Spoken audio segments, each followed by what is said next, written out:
Seth, how do you define creative work? If you're really lucky, that's what you do for a living. You don't dig a ditch. You don't follow a manual. You're not a cog in the big industrial machine.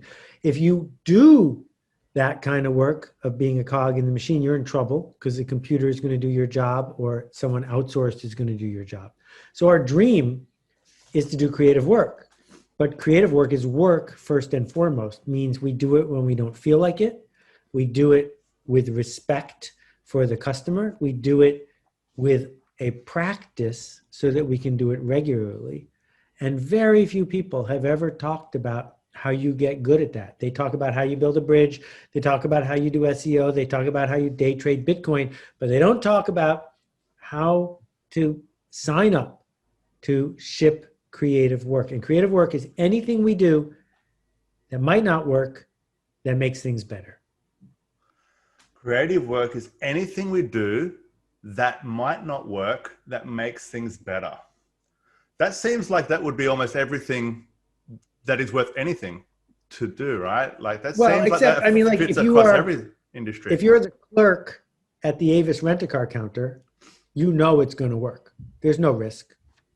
Press these 7 buttons, do this, right? And most people were indoctrinated to want that to be their job.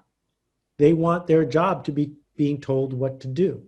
There was a very famous study done in Rochester, New York, near here, in which they asked thousands of teenagers, 17 years old, if you could have any one of these jobs, which job would you pick?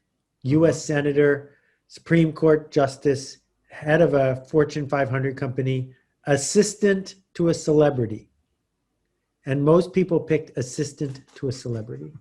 Because if you're the assistant to the celebrity, you get to be near someone who's doing creative work, but you don't have to do anything. So there's a fear that people have around putting themselves out there. Is that right? Yeah, exactly. So, but there seems to be a general, confusion around kind of creative itself. You know, It seems like it's like the Mad Men style person that sits in an office and has an idea and they sell the idea, or it's the author that spent 20 years. And so there's all these examples of the extreme levels of creative kind of expression.